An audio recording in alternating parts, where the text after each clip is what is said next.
ఓం శాంతి. November 2వ తారీఖు 2024 ప్రాతఃమురళి. ఓం శాంతి. బాబ్దాదా మధువనము. ఈరోజు మధుర మహావాక్యాలు బాబా చెప్తున్నారు. మధురమైన పిల్లలు, సంగమ యుగము భాగ్యశాలురుగా అయ్యే యుగము. ఇందులో మీరు ఎంత కావాలనుకుంటే అంత మీ భాగ్యపు సితారను ప్రకాశింపజేసుకోవచ్చు. ప్రశ్న: తమ పురుషార్థాన్ని తీవ్రతరం చేసుకునేందుకు సహజ సాధనము ఏమిటి? జవాబు: ఫాలో ఫాదర్ చేస్తూ వెళ్ళినట్లయితే పురుషార్థము తీవ్రతరం అవుతుంది. తండ్రినే చూడండి, తల్లి అయితే గుప్తంగా ఉన్నారు. ఫాలో ఫాదర్ చేయడం ద్వారా బాబా సమానంగా ఉన్నతంగా అవుతారు. అందుకే యాక్యురేట్గా ఫాలో చేస్తూ ఉండండి. మరొక ప్రశ్న: బాబా ఏ పిల్లలను బుద్ధిహీనులుగా భావిస్తారు? జవాబు: ఎవరికైతే తండ్రిని కలుసుకున్నామన్న సంతోషం కూడా లేదో వారు బుద్ధిహీనులైనట్లు కదా. ఇటువంటి తండ్రి ఎవరైతే విశ్వాధిపతులుగా తయారు చేస్తారో వారికి బిడ్డగా అయిన తర్వాత కూడా సంతోషం లేకపోతే వారిని బుద్ధిహీనులనే అంటారు కదా. ఓం శాంతి. మధురాతి మధురమైన పిల్లలైన మీరు లక్కీ సితారలు. మనము శాంతిధామాన్ని స్మృతి చేస్తాము, అలాగే తండ్రిని కూడా స్మృతి చేస్తామని మీకు తెలుసు. తండ్రిని స్మృతి చేసినట్లయితే మనము పవిత్రంగా అయ్యి ఇంటికి వెళ్తాము. ఇక్కడ కూర్చొని ఈ విషయాన్ని ఆలోచిస్తారు కదా. తండ్రి ఇంకెటువంటి కష్టాన్ని ఇవ్వరు. జీవన్ముక్తి గురించి అయితే ఎవరికీ తెలీదు. వారందరూ ముక్తి కొరకే పురుషార్థము చేస్తారు, కానీ ముక్తి యొక్క అర్థాన్ని అర్థం చేసుకోరు. కొందరు మేము బ్రహ్మములో లీనమైపోవాలి, మళ్ళీ తిరిగి రాకూడదని భావిస్తారు. మనము ఈ చక్రములోకి తప్పకుండా రావలసిందే అన్నది వారికి తెలియదు.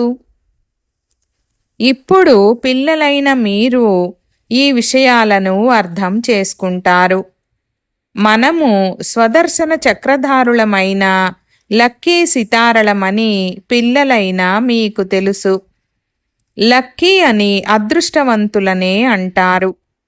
ఇప్పుడు పిల్లలైన మిమ్మల్ని అదృష్టవంతులుగా తండ్రే తయారు చేస్తారు.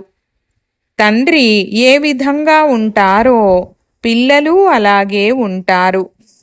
కొందరు తండ్రులు షావుకారులుగా ఉంటారు, కొందరు తండ్రులు పేదవారిగా కూడా ఉంటారు. మాకైతే అనంతమైన తండ్రి లభించారని పిల్లలైన మీకు తెలుసు. ఎవరు ఎంత అదృష్టవంతులుగా అవ్వాలనుకుంటే అంత అవ్వవచ్చు. ఎవరు ఎంత షావుకారులుగా అవ్వాలనుకుంటే అంత అవ్వవచ్చు.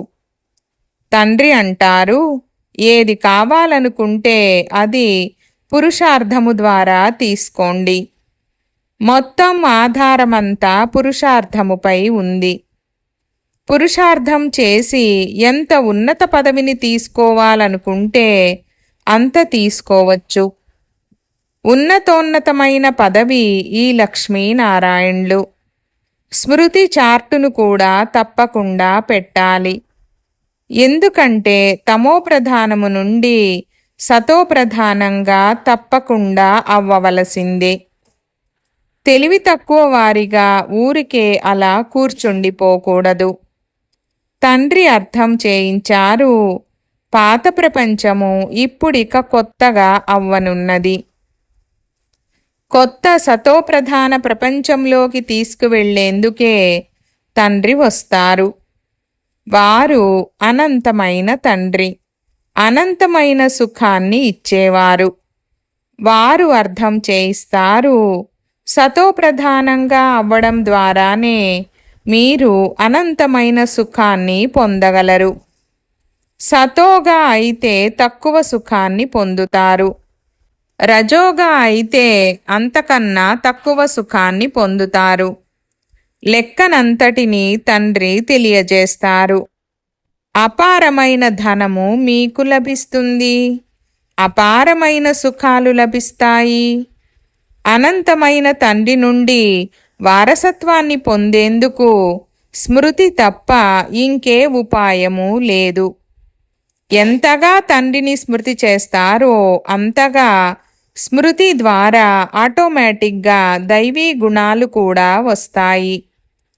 సతోప్రధానంగా అవ్వాలంటే దైవీ గుణాలు కూడా తప్పకుండా కావాలి. తమ చెకింగ్ను తామే చేసుకోవాలి. ఎంత ఉన్నత పదవిని తీసుకోవాలనుకుంటే అంత మీ పురుషార్థము ద్వారా తీసుకోవచ్చు. చదివించే టీచర్ అయితే కూర్చొని ఉన్నారు. తండ్రి అంటారు, కల్పకల్పము మీకు ఈ విధంగానే అర్థం చేయిస్తాను. పదాలు రెండే ఉన్నాయి, మన్మనాభవ, మధ్యాజీభవ. అనంతమైన తండ్రిని మీరు గుర్తిస్తారు. ఆ అనంతమైన తండ్రే అనంతమైన జ్ఞానాన్ని ఇచ్చేవారు. పతితుల నుండి పావనులుగా అయ్యే దారిని కూడా ఆ అనంతమైన తండ్రే అర్థం చేయిస్తారు. తండ్రి ఏదైతే అర్థం చేయిస్తారో అది కొత్త విషయమేమీ కాదు. గీతలో కూడా పిండిలో ఉప్పు ఉన్నంతగా రాయబడి ఉంది. స్వయాన్ని ఆత్మగా భావించండి. దేహపు ధర్మాలన్నింటినీ మర్చిపోండి. మీరు ప్రారంభములో అశరీరీలుగా ఉండేవారు. ఇప్పుడు అనేక మిత్ర సంబంధీకుల బంధనములోకి వచ్చారు. అందరూ తమోప్రధానంగా ఉన్నారు. ఇప్పుడు మళ్ళీ సతోప్రధానంగా అవ్వాలి. తమోప్రధానుల నుండి మళ్ళీ మనము సతోప్రధానులుగా అవుతాము. అప్పుడు మిత్ర సంబంధీకులు మొదలైన వారందరూ పవిత్రంగా అవుతారని మీకు తెలుసు. ఎవరు ఎంతగా కల్పపూర్వము సతోప్రధానంగా అయ్యారో అంతగానే మళ్ళీ అవుతారు. వారి పురుషార్థమే అలా ఉంటుంది. ఇప్పుడు మరి ఎవరిని ఫాలో చెయ్యాలి? ఫాలో ఫాదర్ అన్న గాయనము ఉంది. తండ్రిని వీరు ఏ విధంగా స్మృతి చేస్తారో, పురుషార్థము చేస్తారో అలా వీరిని ఫాలో చేయండి. పురుషార్థము చేయించేవారైతే తండ్రే. వారు పురుషార్థము చేయరు, వారు పురుషార్థము చేయిస్తారు. మళ్ళీ మధురాతి మధురమైన పిల్లలు ఫాలో ఫాదర్ చేయండని చెప్తారు. మాతాపితలు గుప్తమైన వారు కదా, తల్లి గుప్తంగా ఉన్నారు, తండ్రైతే కనిపిస్తారు. ఇది బాగా అర్థం చేసుకోవలసింది. ఇటువంటి ఉన్నతమైన పదవిని పొందాలంటే తండ్రిని బాగా స్మృతి చేయండి. ఈ బాబా స్మృతి చేసినట్లుగా స్మృతి చేయండి. ఈ తండ్రే అందరికన్నా ఉన్నత పదవిని పొందుతారు. ఇతను చాలా ఉన్నతంగా ఉండేవారు. మళ్ళీ ఇతని యొక్క అనేక జన్మల అంతిమములో అంతిమంలో నేను ప్రవేశించాను.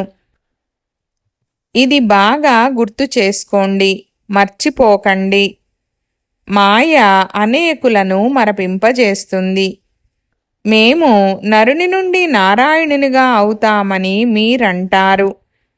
దానికి కూడా తండ్రి యుక్తిని తెలియజేస్తారు. మీరు ఆ విధంగా ఎలా అవ్వగలరో తెలియజేస్తారు. అందరూ అయితే యాక్యురేట్గా ఫాలో చేయరని కూడా మీకు తెలుసు. లక్ష్యము, ఉద్దేశ్యాన్ని తండ్రి తెలియజేస్తారు. Follow father. ఇది ఈ సమయం యొక్క గాయనమే. తండ్రి కూడా ఇప్పుడు పిల్లలైన మీకు జ్ఞానాన్ని ఇస్తారు. సన్యాసులకు అనుచరులని అంటారు, కానీ అది తప్పు కదా. నిజానికి అసలు వారిని ఫాలో చెయ్యనే చెయ్యరు. వారంతా బ్రహ్మజ్ఞానులు, తత్వజ్ఞానులు. వారికి జ్ఞానాన్ని ఈశ్వరుడేమీ ఇవ్వరు. తత్వజ్ఞానులుగా లేక బ్రహ్మజ్ఞానులుగా పిలువబడతారు. కానీ బ్రహ్మము లేక తత్వము వారికి జ్ఞానాన్ని ఇవ్వవు. అదంతా శాస్త్రాల జ్ఞానము. ఇక్కడ మీకు తండ్రే జ్ఞానాన్ని ఇస్తారు. వారిని జ్ఞానసాగరుడని అంటారు. దీనిని బాగా నోట్ చేసుకోండి, మీరు మర్చిపోతారు. ఇది మీ హృదయంలో బాగా ధారణ చేయవలసిన విషయము. తండ్రి ప్రతిరోజు చెప్తారు, మధురాతి మధురమైన పిల్లలు, స్వయాన్ని ఆత్మగా భావిస్తూ తండ్రినైన నన్ను స్మృతి చేయండి. ఇప్పుడిక తిరిగి వెళ్ళాలి. పతితులైతే వెళ్ళలేరు. పవిత్రులుగా యోగబలముతో అన్నా అవ్వాలి, లేక శిక్షలను అనుభవించి అన్నా వెళ్తారు. అందరి లెక్కాచారాలు తప్పకుండా తీరాలి. తండ్రి అర్థం చేయించారు, ఆత్మలైన మీరు నిజానికి పరంధామ నివాసులు. మళ్ళీ ఇక్కడ సుఖదుఖాల పాత్రను అభినయించారు. సుఖపు పాత్ర రామరాజ్యములో మరియు దుఃఖపు పాత్ర రావణరాజ్యములో ఉంటుంది. రామరాజ్యమని స్వర్గాన్ని అంటారు. అక్కడ సంపూర్ణ సుఖముంటుంది. స్వర్గవాసులు మరియు నరకవాసులని కూడా అంటారు. ఈ విషయాలను బాగా ధారణ చేయాలి.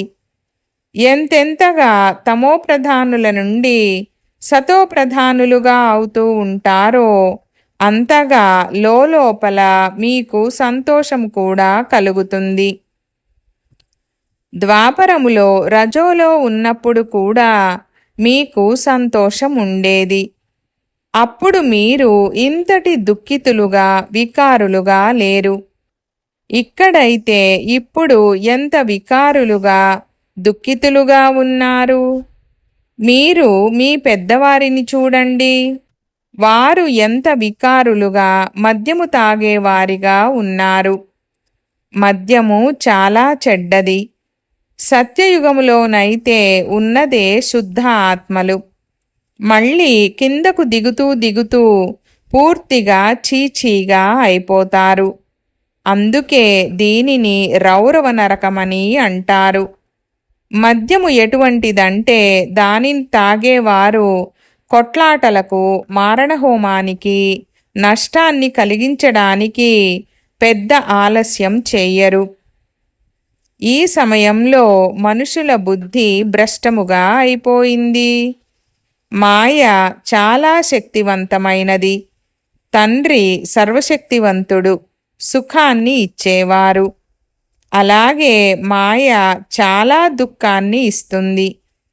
కలియుగములో మనుషుల పరిస్థితి ఎలా తయారైపోతుంది? పూర్తిగా శిథిలావస్థకు చేరుకుంటారు. ఏమీ అర్థం చేసుకోరు. రాతి బుద్ధి కలవారిగా ఉంటారు.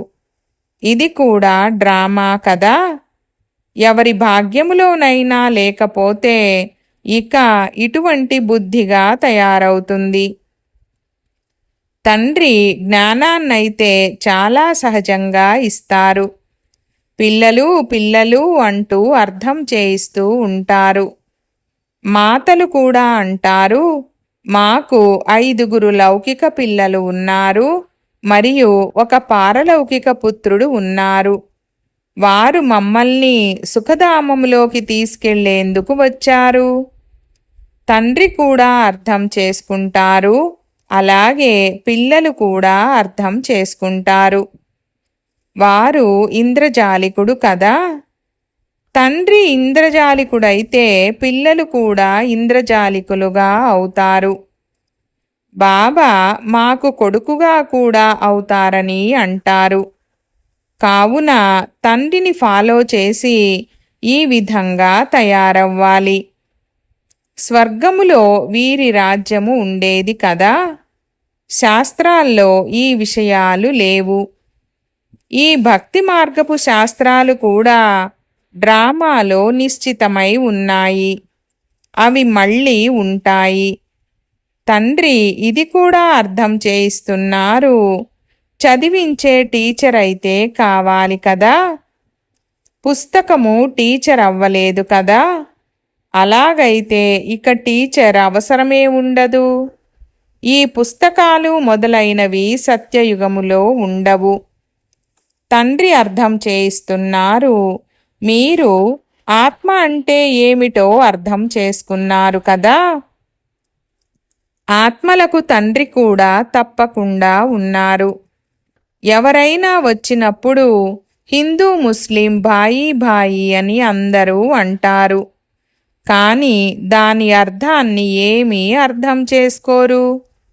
భాయి భాయి యొక్క అర్థాన్ని అర్థం చేసుకోవాలి కదా. తప్పకుండా వారి తండ్రి కూడా ఉంటారు. ఈ మాత్రము జ్ఞానము కూడా లేదు. భగవాను వాచ, ఇది అనేక జన్మల అంతిమములోని జన్మ. దీని అర్థము ఎంత స్పష్టంగా ఉంది. ఏ గ్లాని చెయ్యరు. తండ్రైతే దారిని తెలియజేస్తారు. నెంబర్ 1 అయిన వారే లాస్ట్ అవుతారు. తెల్లగా ఉన్నవారే నల్లగా అవుతారు. మేము ఒకప్పుడు తెల్లగా ఉండేవారము, మళ్ళీ అలా అవుతామని మీరు కూడా భావిస్తారు. తండ్రిని స్మృతి చేయడం ద్వారానే ఆ విధంగా అవుతారు. ఇది రావణ రాజ్యము. రామరాజ్యాన్ని శివాలయమని అంటారు. సీత యొక్క రాముడు త్రేతాలో రాజ్యము చేశారు. ఇందులో కూడా అర్థం చేసుకోవలసిన విషయం ఉంది. 2 కళలు తక్కువ ఉంటాయని అంటారు. సత్యయుగము ఉన్నతమైనది, దానినే తలుచుకుంటారు. త్రేతాను మరియు ద్వాపరాన్ని అంతగా తలుచుకోరు. సత్యయుగము కొత్త ప్రపంచము మరియు కలియుగము పాత ప్రపంచము. 100% సుఖము మరియు 100% దుఃఖము. ఆ త్రేత మరియు ద్వాపర యుగాలు సెమీగా ఉంటాయి. అందుకే ముఖ్యంగా సత్యయుగము మరియు కలియుగము గానం చేయబడతాయి. తండ్రి సత్యయుగాన్ని స్థాపన చేస్తున్నారు. ఇప్పుడు మీ పని పురుషార్థము చేయడము. సత్యయుగ నివాసులుగా అవుతారా లేక త్రేతా నివాసులుగా అవుతారా? ద్వాపరములో మళ్ళీ కిందకు దిగుతారు. అయినా కానీ దేవీ దేవతా ధర్మానికి చెందిన వారే కదా. కానీ పతితులుగా అయిన కారణంగా స్వయాన్ని దేవీ దేవతలుగా పిలుచుకోలేరు.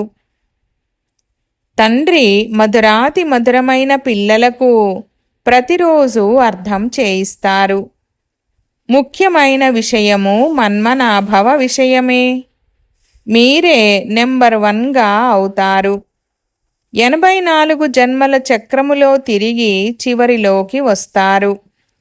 మళ్ళీ నెంబర్ 1లోకి వెళ్తారు. కావున ఇప్పుడు అనంతమైన తండ్రిని స్మృతి చెయ్యాలి. వారు అనంతమైన తండ్రి. పురుషోత్తమ సంగమయుగములోనే అనంతమైన తండ్రి వచ్చి 21 తరాలు స్వర్గసుఖాన్ని మీకు ఇస్తారు. ఎప్పుడైతే 1 తరం పూర్తి అవుతుందో అప్పుడు మీరు మీకు మీరుగానే శరీరాన్ని వదిలేస్తారు.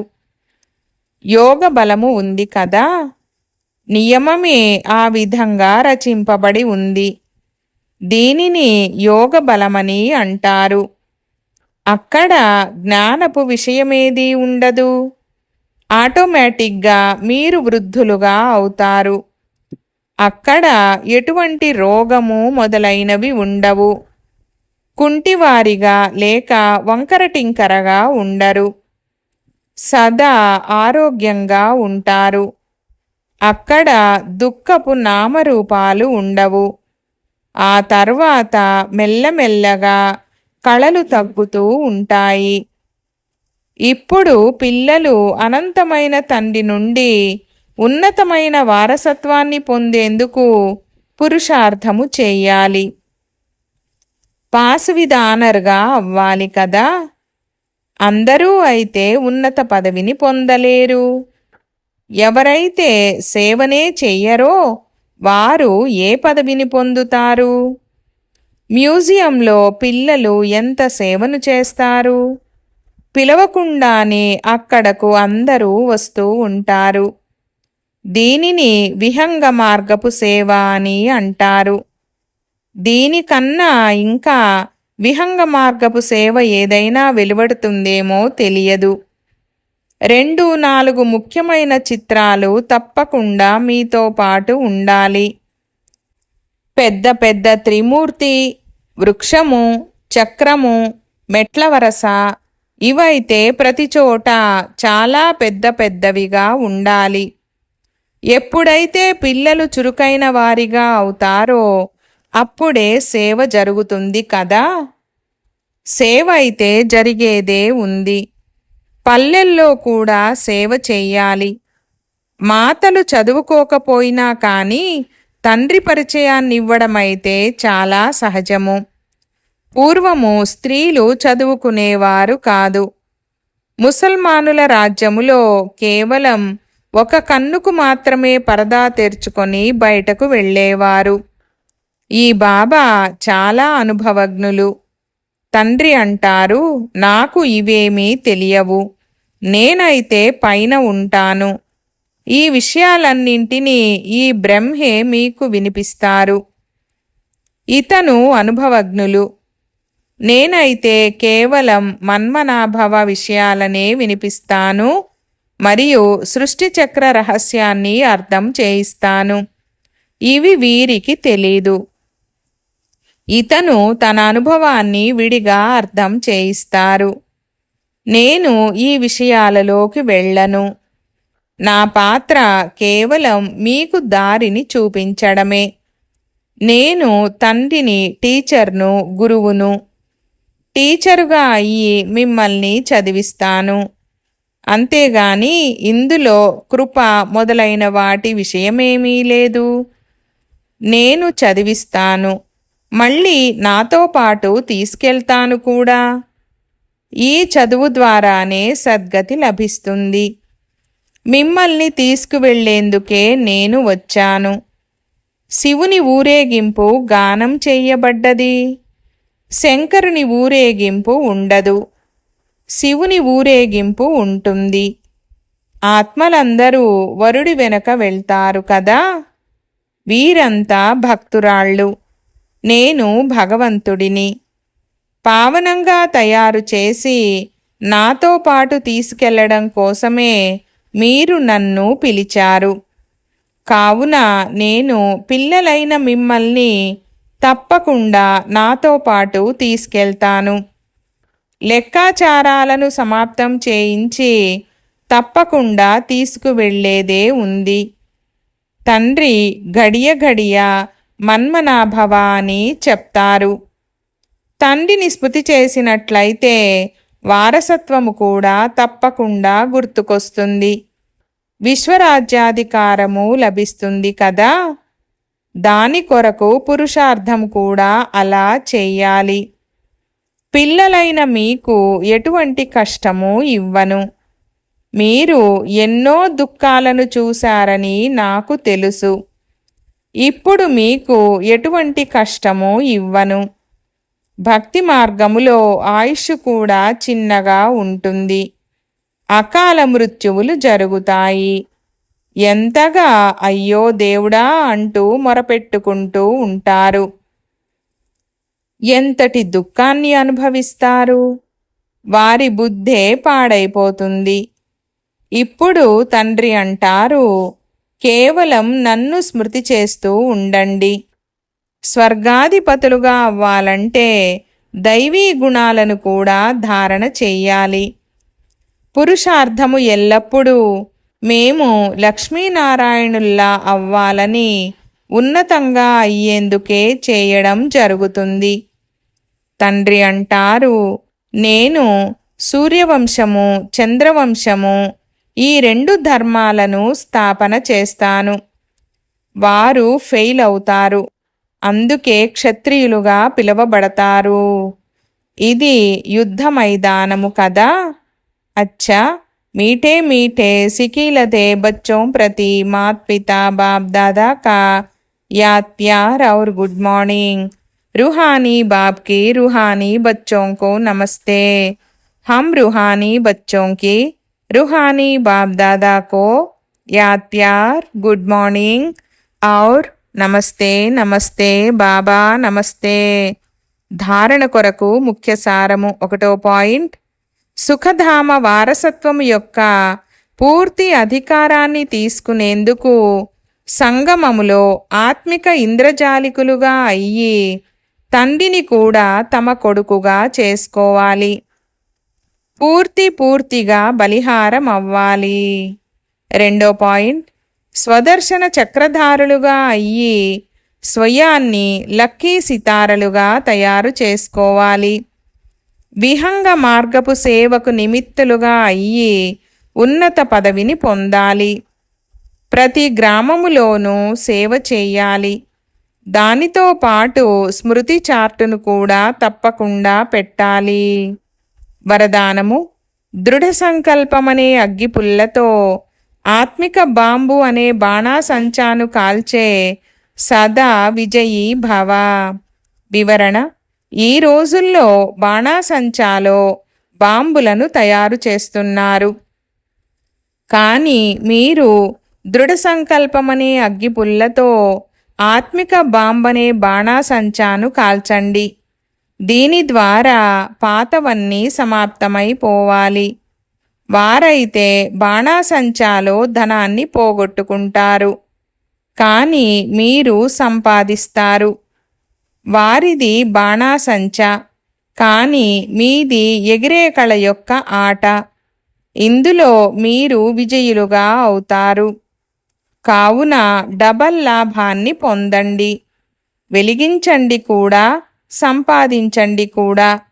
ఈ విధిని అలవర్చుకోండి. స్లోగన్: ఏదైనా విశేష కార్యములో సహయోగులుగా అవ్వడమే ఆశీర్వాదాల లిఫ్టును తీసుకోవడము. ఓం శాంతి.